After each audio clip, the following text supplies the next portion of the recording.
Bonjour, Monsieur Gérard Poulain. Donc vous êtes maire du Vieux-Bourg, qui se trouve dans le Calvados. Merci de me recevoir pour SOS Maire.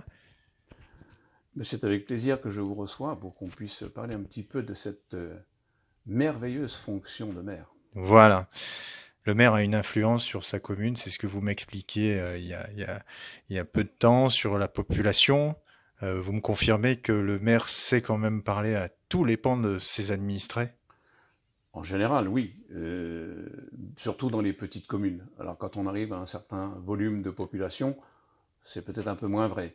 Mais dans nos petites communes rurales, il faut savoir les écouter, savoir être là lorsqu'ils ont besoin.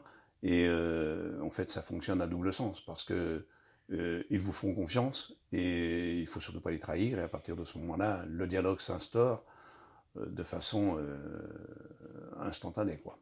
Alors, nous, à SOS Maire, ce qui nous intéresse souvent, c'est les questions de sécurité et justement la manière dont on peut mobiliser ces administrés autour des questions de résilience en général, plus particulièrement la résilience alimentaire qu'a expliqué Stéphane Linou, qui a, qui a sorti un livre très récemment sur la vulnérabilité de la France quant à sa capacité à nourrir cette population en cas de cyberattaque ou de problèmes sur l'énergie. Et donc nous, à SOS Mère, on a des discours assez anxiogènes. Et ce qui est assez fantastique avec vous, c'est que vous avez récemment, donc c'est récent, hein, je crois, la Oui, création de cette association, une association de yoga, je vais vous laisser en parler, et vous avez un super vecteur grâce à ça pour conscientiser vos administrés sur plein de spectres. Je vous laisse en parler parce que nous, on cherche toujours les moyens avec SOSR de faire passer les messages qui devraient alerter la population. Mais s'il y a des moyens comme le vôtre de mobiliser les gens de manière un peu plus pacifique ou moins anxiogène, c'est très bien. Alors, je vous laisse expliquer ce que alors je c'est. ne suis pas du tout un maire anxiogène, je suis plutôt optimiste dans l'âme, comme j'ai toujours été d'ailleurs. Mais il est vrai que les populations sont très à l'écoute, surtout dans les campagnes, sont très à l'écoute de leur maire. Bien sûr, il y a une confiance qui s'instaure. C'est vrai qu'avec moi, ça va faire 25 ans que je suis maire, donc cette confiance, elle est largement instaurée. Mais on avait jusqu'à présent des différents cours de yoga ici dans notre commune qu'on a instaurés. C'est une volonté que j'ai voulu mettre en place il y a 4 ans.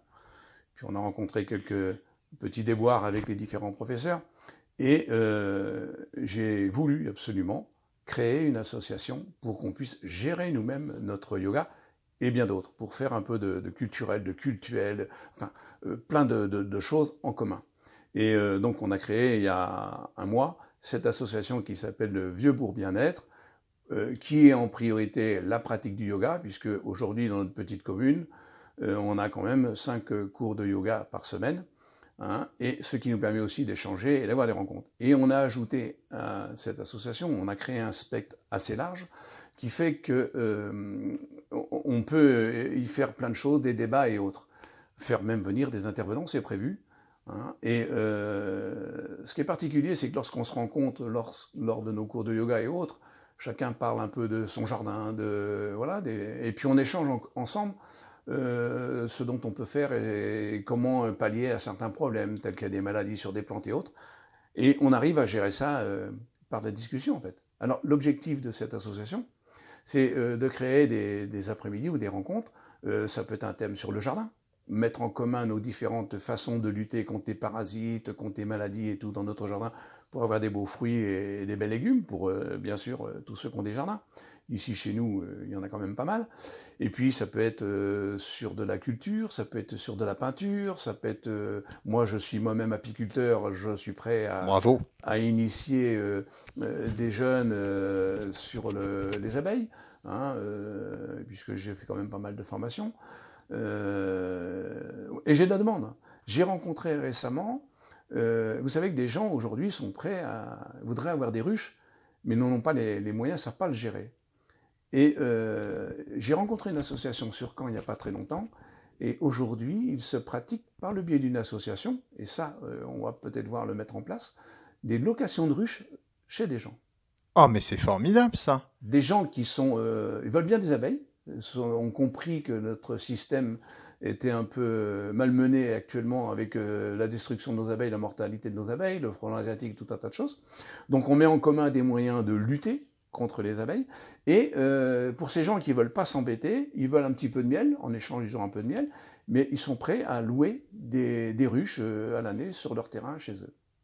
Mais c'est vraiment une superbe initiative. Voilà. Et on peut en initier énormément comme ça, dans tous les domaines. Alors, vous n'ignorez pas, SOS Mer donc a tendance aujourd'hui à inciter la société civile à aller vérifier le dit crime. Hein. Je le répète, c'est beaucoup plus une stratégie de conscientisation qu'une volonté de mettre en défaut ceux qui n'auraient pas rempli les 10 crimes. Il y a 36 000 communes ou 35 000 communes, vous m'avez corrigé tout à l'heure, et il y a 28 000 communes. La création de communes nouvelles qui fait qu'il y a un certain nombre de communes qui ont disparu. Il y a 28 000 communes sur le site de la sécurité civile qui sont concernées par ce dit crime. Et donc la stratégie, c'est de faire en sorte que la population se conscientise en vérifiant ce qu'elle doit savoir, d'ailleurs, à travers la loi l'oblige, quelles mesures sont prises par la commune pour sa protection à cette société civile. Donc les administrés vont consulter ce dit crime qui est à leur disposition pour les informer sur les mesures de protection. Aussi pour que ces administrés ne deviennent pas des empêcheurs des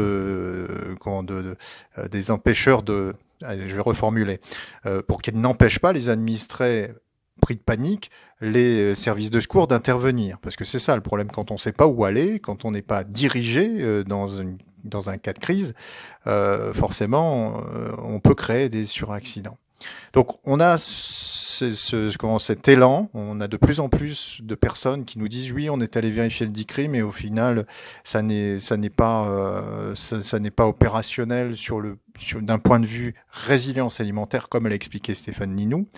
Et donc maintenant se pose la question donc des terrains qui sont mis à disposition. Donc à travers ce type d'association comme celle que vous avez permise, il y aurait vraiment moyen que et il y a une consultation des plans de sauvegarde, parce que tout le monde n'est pas soumis au dit crime, mais tout le monde a un plan de sauvegarde, en principe, dans sa commune. Et l'étape d'après, c'est de dire, écoutez, monsieur le maire, nous voulons qu'il y ait plus de résilience alimentaire. Qu'est-ce que vous nous proposez? Et donc, est-ce que ce type d'association peut vraiment se prêter à ce genre de choses? Tout à fait.